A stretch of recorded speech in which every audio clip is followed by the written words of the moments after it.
What is up, guys? Perfection here, and we're doing a Dragon Ball Super Broly Trailer 3 live reaction for your viewing pleasure. We are going to talk about the trailer that just dropped. Yes, it's all out over Twitter. Everyone's marking out about it. So I'm going to discuss it live with the Perfectionist, and we're going to read your comments, and we're going to do all that fun stuff in tonight's stream. Let's get right into it. Let's go.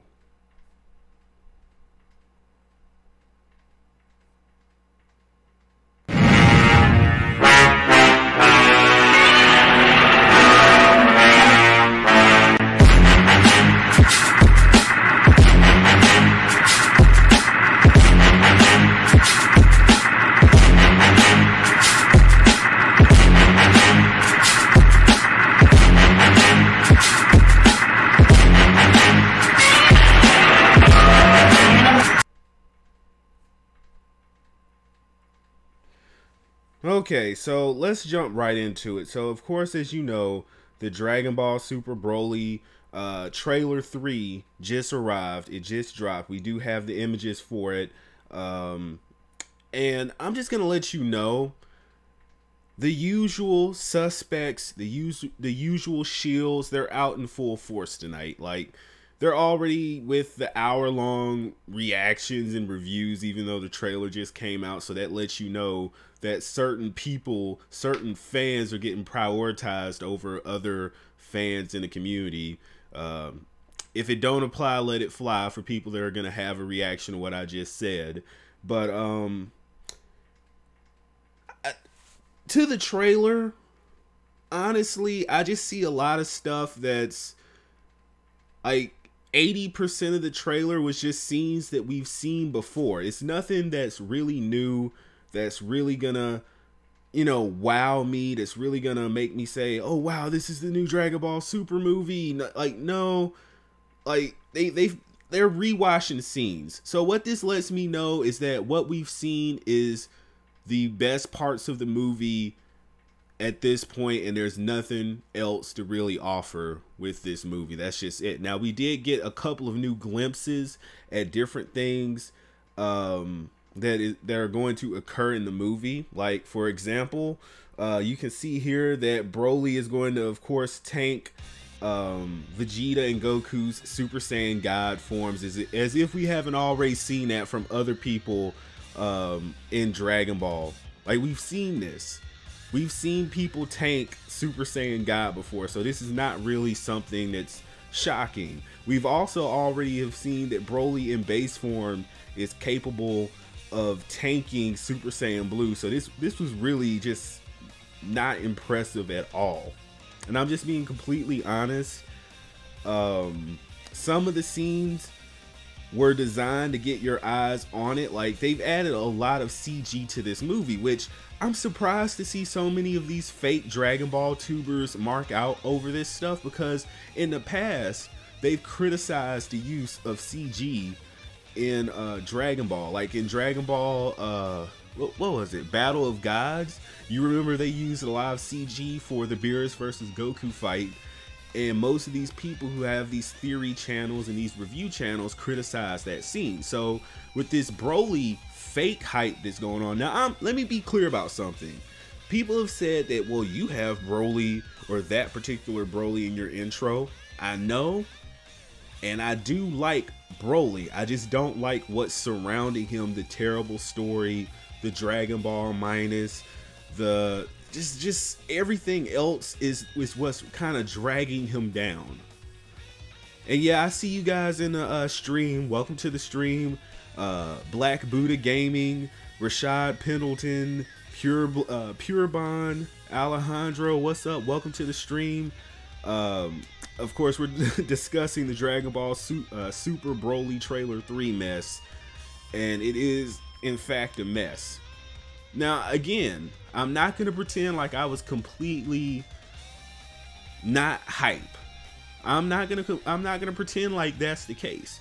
I'm just putting things into perspective and not feeding into the hype. You know what I'm saying? Like, people are, these other YouTubers, I'm not gonna name names, so I can say, if it don't apply, let it fly. these other fake Dragon Ball channels are just generating this fake hype because they've been told to do so by Toei because they're in Toei's pockets or whatever. But that's a whole nother discussion, a whole nother video for another time. But this trailer was, it was meh. It was formulaic and it was meh. Some of the scenes were good, like Broly used this death ball, which is one of these CG moments that I was talking about. He used this gigantic green death ball, and I was like, I mean, the concept is, like, I've always wanted to see Broly use a death ball, but it was like, the CG, meh. And a lot of things actually got confirmed in this movie. It got spoiled and confirmed. We actually got to see that Goku and Vegeta are actually fighting together. So what we originally thought was that Vegeta was just going to get bodied and it was going to be down to Goku, and then somehow, some way they magically fuse. So what's going to happen here is that Goku and Vegeta are both going to fight Broly and Super Saiyan Blue, and they're going to do their little combined attacks. And then for some reason, Broly's going to be dumb enough to just sit there and let them fuse after they realize, hey, we're using combined attacks and they're actually having some effect. Whereas before, when we were fighting him 1v1, nothing was happening. Let's fuse in the middle of the fight. That's what's going on here. So that's what's actually going to happen with the Broly movie, is that Goku and Vegeta are going to lose one-on-one. Then they're going to start tag teaming them, and it's going to somehow magically make the fight more even. Then they're going to say that the true edge to winning is fusion.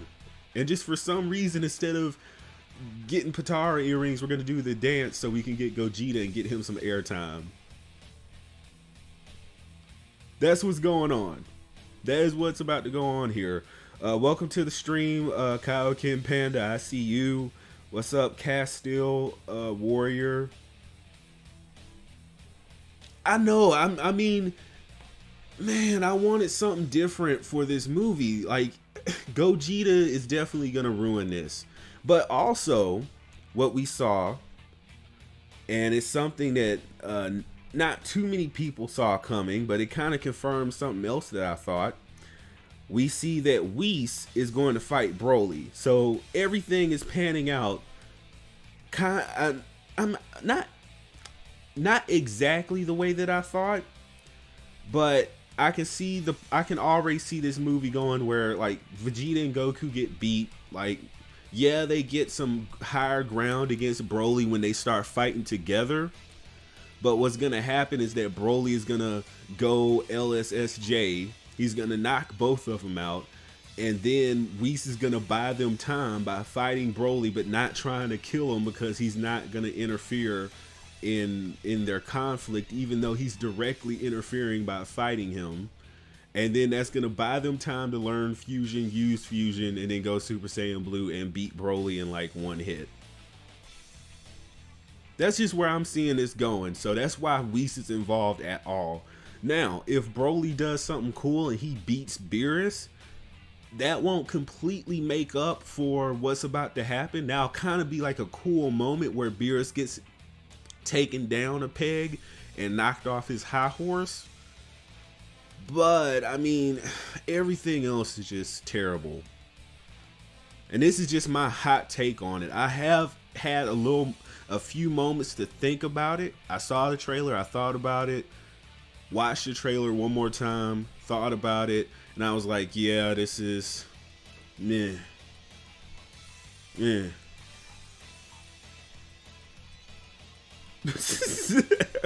My worldwide. Any words on Iggy slash?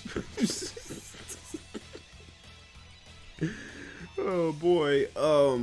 But yeah, the Broly movie is.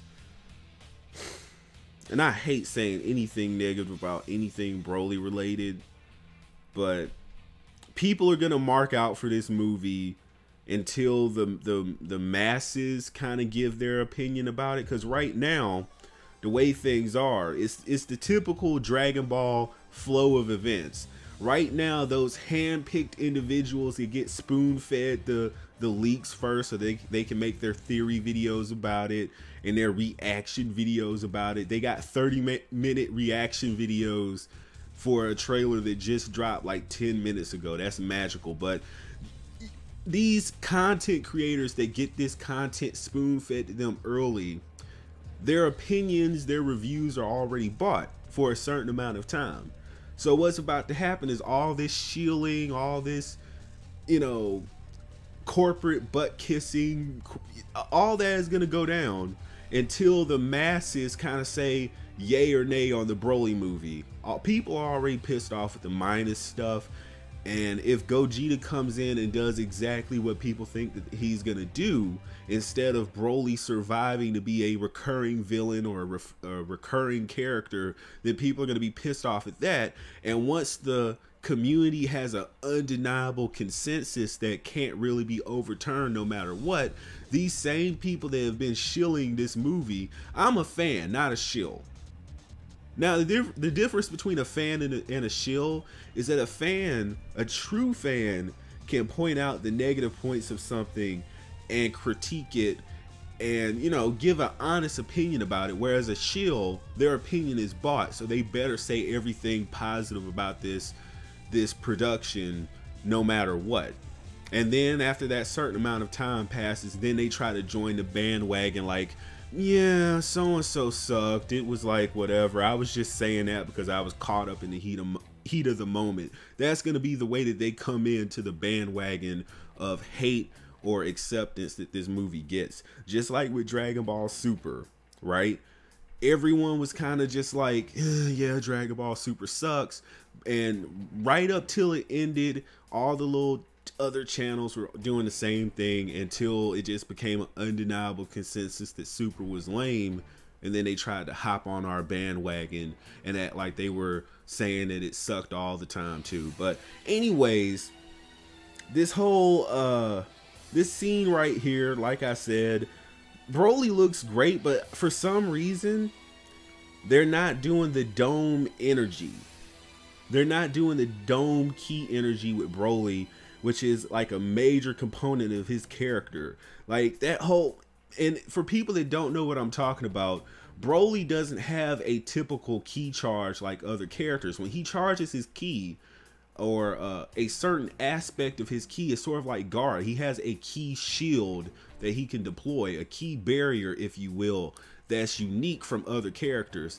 And he can innately use this. Even as a child, back in the original Dragon Ball Super Broly movie, or the original Dragon Ball Z Broly movie, as a child he used this barrier technique that became just like one of his signature calling card techniques. I've not seen that from this Broly in none of his material, so it's like, why are you forgetting like a major component of this character? It's like taking Captain America and not having his signature shield. So it's kind of weird. It's jarring. They're probably gonna wish for some way, like wish Broly away or something. Like for some reason, I think that that's gonna be what they do. I think that Broly is gonna be so strong that they think about a wish. Now, unless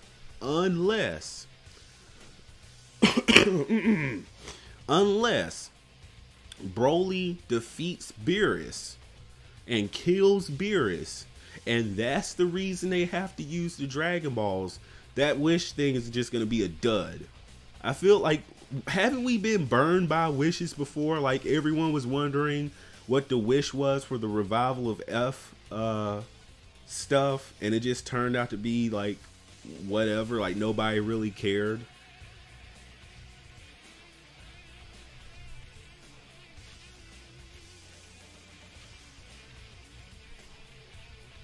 I feel like they'll try to. I feel like that's just a distraction. I feel like that's like the clickbait for this trailer. Like, what is that wish gonna be? Obviously, they're gonna wish for a way to beat Broly. Either they're gonna wish for a way to beat Broly, or they're gonna wish to revive Beerus. I can't see them wishing to revive Frieza or anyone like that. Since I mean, it kind of, now that I think about it, now that Whis is around and he has the ability to resurrect people, maybe that's not going to be the case.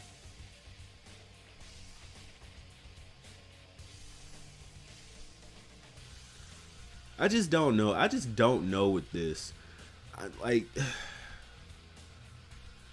I'm like on the cutting edge with this this movie. Like, I want it to be good. I want it to be successful. Don't take my negative criticisms of this movie as that I'm just a Broly hater or anything, because I'm the furthest thing from. I love the character. He's my favorite movie character, besides BoJack, of course. But like, definitely Broly is like #1 movie character for me, and to see him caught up in all this, like a failed reboot, I just don't know. I'm just saying, if they give Broly a major accomplishment in his appearance, because this is just going to be a one-off appearance. That's the sad thing. Instead of taking Broly and building him up over several films and letting him be a recurring character instead of a one-off for money, they're doing the same mistake. They're going to kill this character off that they know is money. That's the terrible thing about this. Broly is money, and you're going to kill off your money. I just don't know. They ruined this movie the moment they put Minus in it.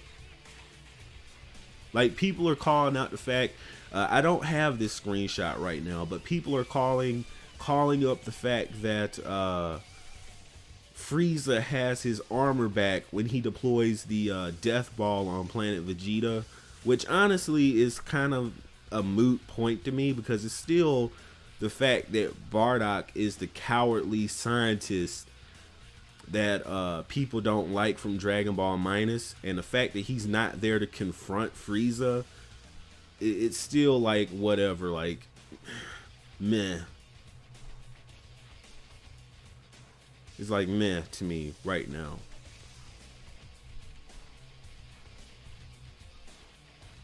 So in the comment section, in the chat, let me know what you guys are thinking. What are your opinions about the movie, and we can discuss things. I want an open discussion here.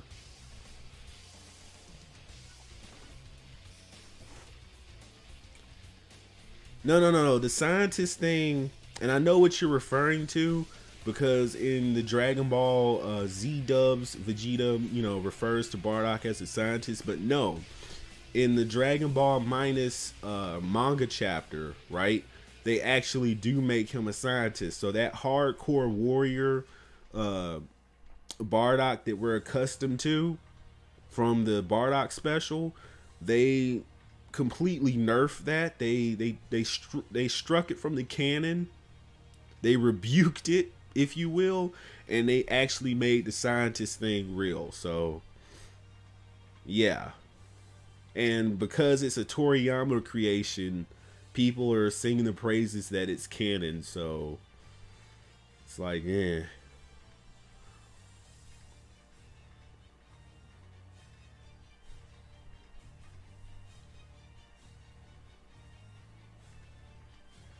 Oh yeah, they killed the character of Bardock. They obliterated that character. They clearly there's a failure to communicate between management and the company and the Dragon Ball creators and their community. Like, they somewhat understand some things, but there's a break in communication.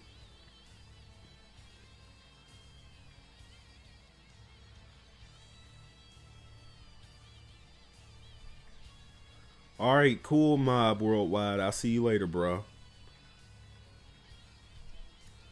Yeah, they basically just made him carbon. Well, I won't say carbon copy Goku, because remember, with the Dragon Ball Super incarnation of Goku, he's a guy who doesn't even know what kissing is, yet he has 2 kids. So, I mean, to me, honestly, they just made Bardock Goku, but with a deeper voice with Dragon Ball Minus. Whereas Bardock was his own full-fledged character with the Bardock special.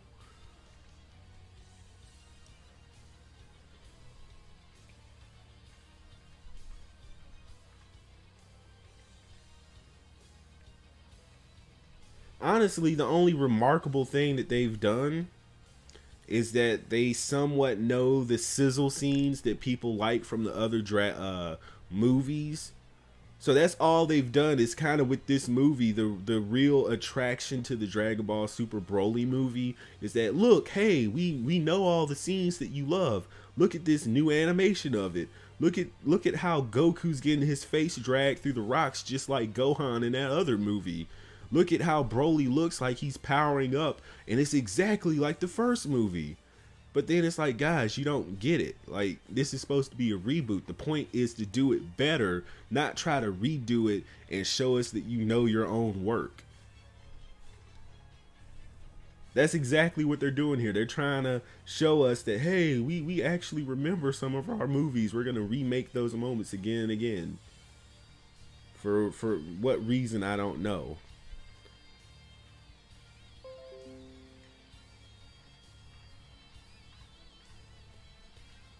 I'm sorry, this movie is just making Kari want a sandwich.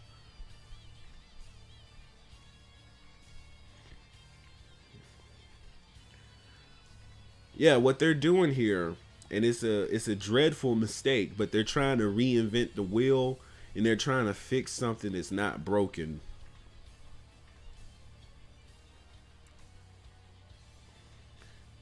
Yeah, Macintosh. So basically that either means one of two things. That means that either Chi-Chi just like victimized Goku, to put it in a PG way. Like Chi-Chi just victimized him and didn't even kiss him. Or that means that Goku was taken to a facility and just had his specimens jacked. Either way, it makes Goku look like just like I hate using this term, but like a soy boy Goku.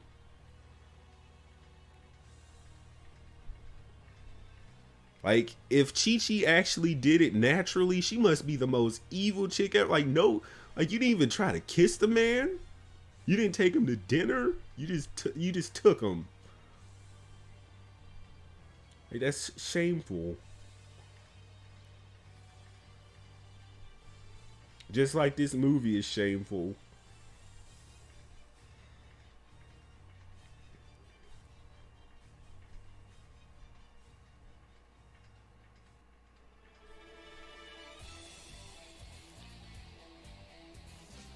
I will always fondly remember Goku from Z and Goku from GT. Those are the real Gokus to me, because how are you going to have a Goku who looks like a child act like that was the whole thing with the reason that they made Goku a child in GT, because it was sort of like a gag that this this person, this being with a childlike appearance, actually has the sage wisdom amongst Trunks and Pan. That was sort of like the dynamic that they were going for. But in Super, you have fully grown Goku who's basically like a child.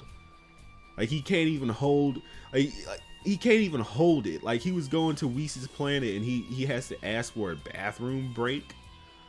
Like, these are things that I'm never gonna forget. Vegeta in an apron being a cabana boy for Beerus. But people want to whine about GT Vegeta as if like that's not the real Vegeta. I just don't know. They're trying to make Goku childlike in too many ways. They're trying to make him pure and childlike, even though it's far too late for that.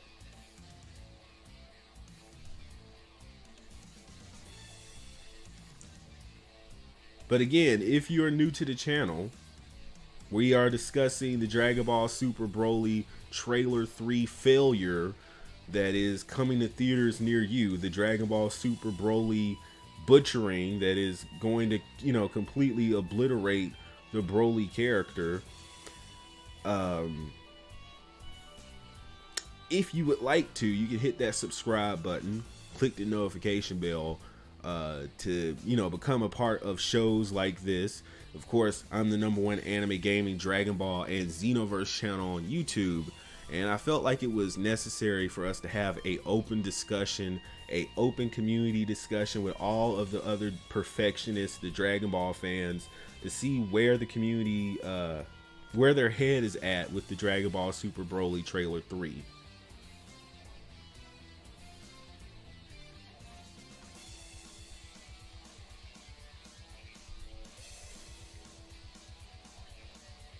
Yeah, they made him a child man.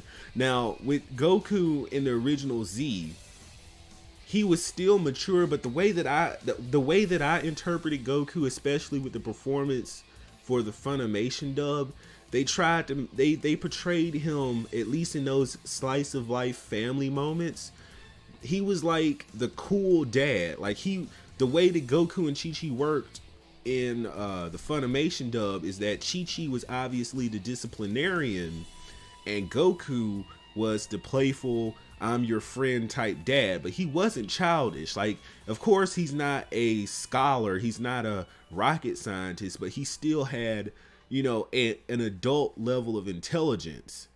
You get what I'm saying? And in Super, they just completely flanderized the character to be an idiot who's only interested in fighting, when Goku kind of has a lot more layers than that. So it tarnishes the character.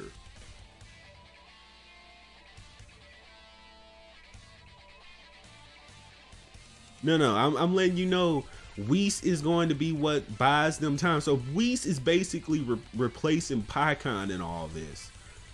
What's gonna happen is that Goku and Vegeta are gonna try to fight Broly one-on-one, and they're gonna fail, right? They're gonna fail, they're gonna get defeated, and then they're gonna come back, they're gonna fight him 2v1, and they're gonna do a little bit better. That's where that little Kamehameha Gallic Gun moment is coming from, the little move that people are saying looks like a Dragon Ball Fighters moment. And then they're gonna see, oh, we're doing a lot better now that we're fighting together. Then Broly is going to overcome that and just show them, oh, your teamwork is worthless. And then Whis is going to temporarily step in. He's going to do a little bit of fighting and suggest that Vegeta and Goku, you know, come together and unite bodies.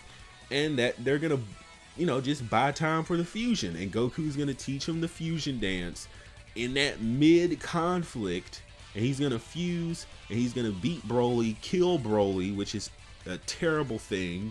It's a waste of the character. And then you're gonna, you know, get the Stardust Breaker moment and then roll credits.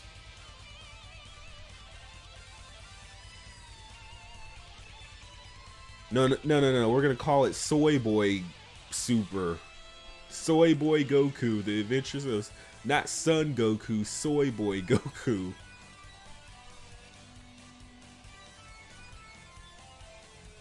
And what I'm saying here is, like, this is the reason that Whis and Beerus probably should have just left, because they're interfering with too much. Like, oh, well, we're not going to interfere with anything having to do with mortals, but here you are directly interfering. So, I mean, unless Broly beats Beerus and Whis wants to test him and see if he's, you know, is this the next God of Destruction candidate or something like that, it's just gonna be like, oh, well, we saved your ass again, so you're really not strong, you just had the Whis cheat card.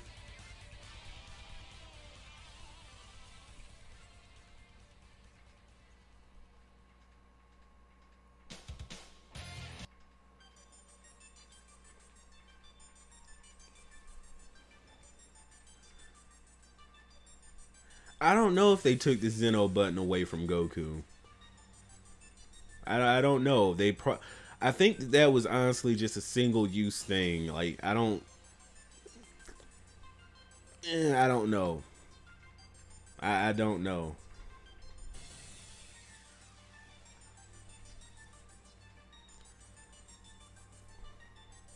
But see, that's the thing. Characters like Xeno, Beerus, Whis, just any conflict that they get met with, they can go whine to those characters. There's no real incentive for Goku to grow. We've already seen the maximum form that he's capable of with Ultra Instinct, at least until GT becomes a thing. But as far as Super is concerned, Mastered Ultra Instinct is the maximum form that he can attain. So there's no real what is Goku gonna do next type feeling. There's just like, well, we know Goku's maximum potential. We know he's not gonna grow any further. We know Vegeta is just gonna do the royal blue whatever, and that's his max potential. I don't know.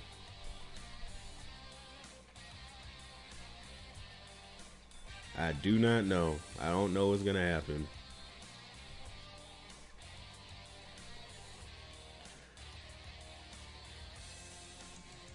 I just know I want them. If, let's put it like this, if Broly survives the end of this movie, which is highly unlikely, 99.9% unlikely, because if they're pulling the Gogeta card, we know that Stardust Breaker is just going to completely annihilate the guy. If they have Broly survive, maybe this movie might be somewhat passable. And that won't, it won't take the fact away that they're just pulling the Gogeta card. It's like, you want to see something new. It's only so many callbacks that you can have in a reboot before it's just like a copy and paste of past scenes. Like, you're not really doing a callback, you're just copying and pasting.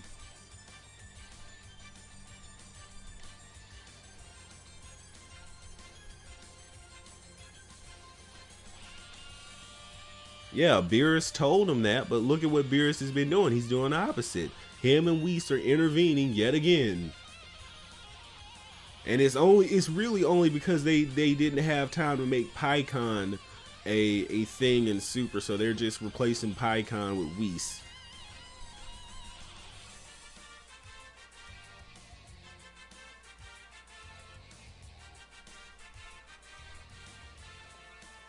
Like I said, this is the #1 anime, gaming, and Dragon Ball channel, so we're having this Dragon Ball discussion live.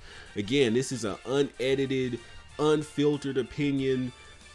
You're not going to get a purchased opinion from me. You're going to get the real deal, what I feel, the actual opinion, not a fake put on. This is my actual real opinion. And unless I really have a change, unless I really see something new that makes me change my opinion or perspective on something, my viewpoint isn't gonna change. Like, it's just where it is.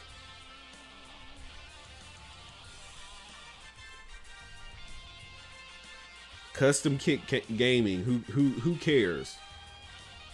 That person is one of the top shields, not fans, but shields for Dragon Ball. So anything that comes out of his mouth, that person does the exact thing that I'm talking about. They shield for anything that's new that comes out, and then when the community either accepts it and they try to act like they were fans all along, or whether the community decides to crap on it and decide that they don't like it, then, after their corporate masters give them the go-ahead, they try to bandwagon with the fans and act like they were low-key with us the whole time.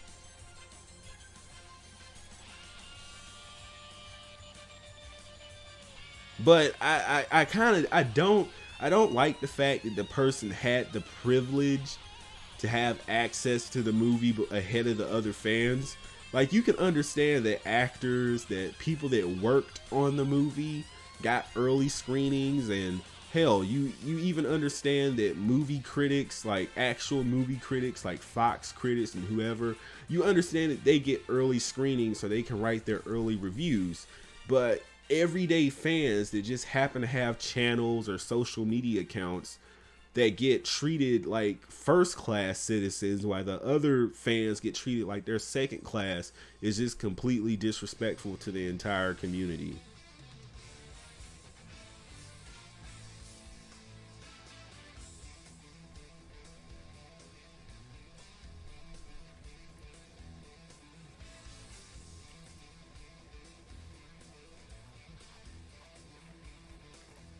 That's why, that's why they were upset that Dragon Ball Heroes didn't pan out too well. Like, a lot of people like turned their backs on Dragon Ball Heroes the anime because, you know, I did a video on this prior to this stream, of course, and I gave my opinion on it, but the theory channels and the fan channels got upset that no one's interested in Heroes content because now nobody really cares about their theory videos or their whatever videos.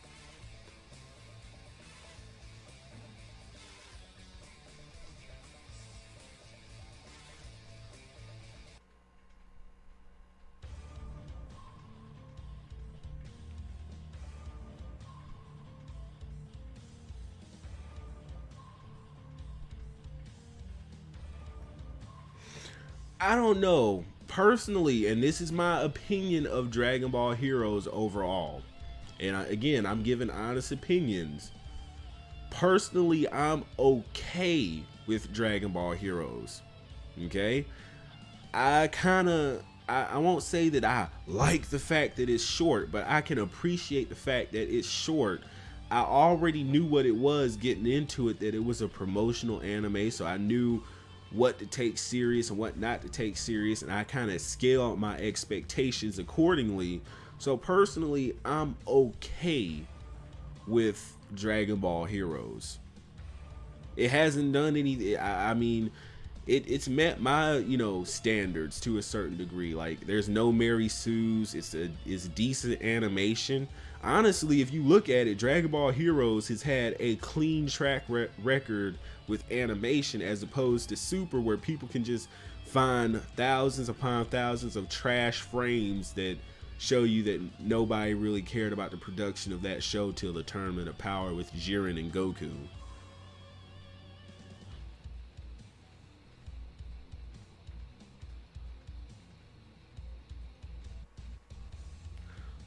So, if you guys stick around on the channel, you might be surprised because we might have a XENOVERSE 2 live stream later after we get done just dissecting the trailer 3 for the Dragon Ball Super Broly movie.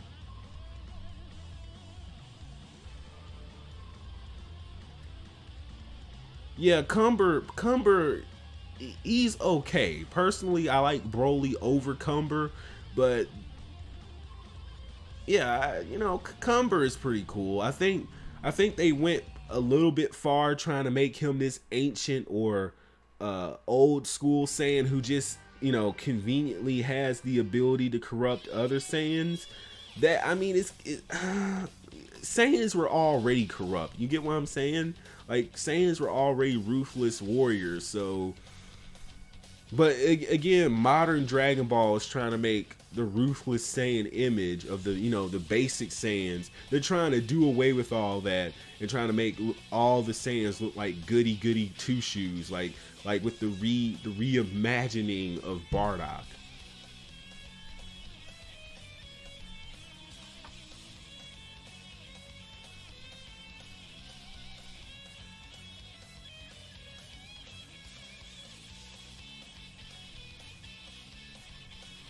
Nobody knows.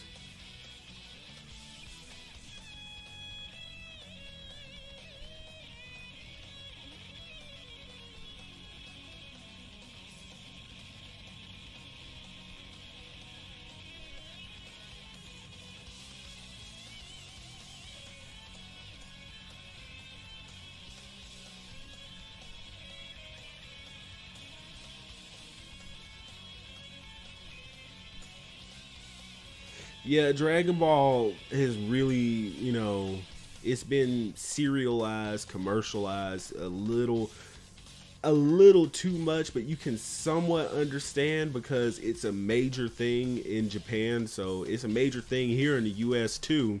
So you can understand to some degree why things have changed, but like how they've tried to change the Saiyans. Like, oh, well, Bardock and Gide were actually in love in one canonical storyline, when we all know that Saiyans were pretty much, they hooked up and then they went to fight and they found another suitable partner and they hooked up, and that's the reason that all the low level Saiyans kind of look alike, because it was just a free-for-all. unless you were a royal Saiyan, which if you were a royal Saiyan, you were reserved. You just nothing happened. But amongst the low ranks, it was just it was a Brazzers special. But then modern Dragon Ball has come around, and they haven't really retconned that whole thing with the Saiyans, but they're trying to Disney-fy it.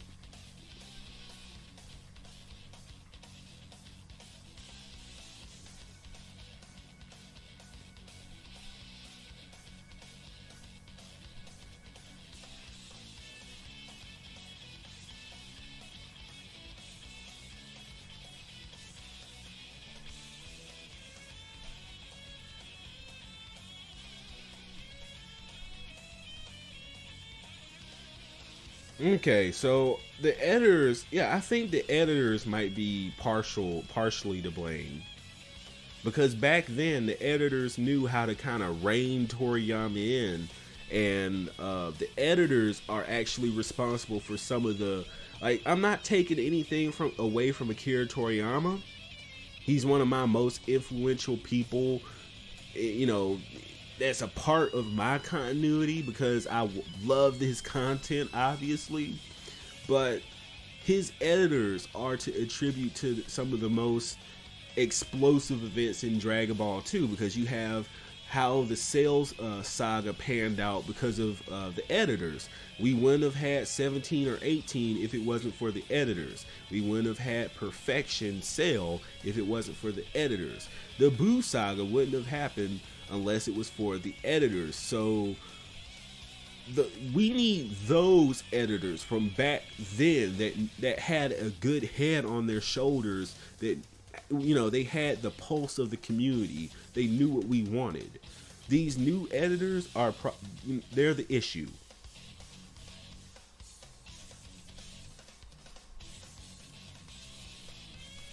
Oh, I'd like to see that, Kaioken Panda. You know, let me know when you get done with that, and I might feature it on the channel. Who knows? So what I'm gonna do, you guys should stick around on the channel, because there's probably gonna be a XENOVERSE stream pretty soon here for you guys to enjoy. So that's been the discussion, guys. I hope you enjoyed it. I feel like trailer 3 was a big letdown. A lot of it was rewatch scenes that we've seen for the past, the first 2 trailers. Like 80% of it was the scenes that we've seen before. So this trailer also revealed some unfortunate things that are gonna happen with Whis interfering again. So it's just a cavalcade of nonsense with Dragon Ball Super once again, and it doesn't look too good. So with that, we're going to end the stream on that note, and join me later on when we'll have a XENOVERSE stream. And follow me at these social media links, and I will see you guys in the next live stream pretty soon here. Peace.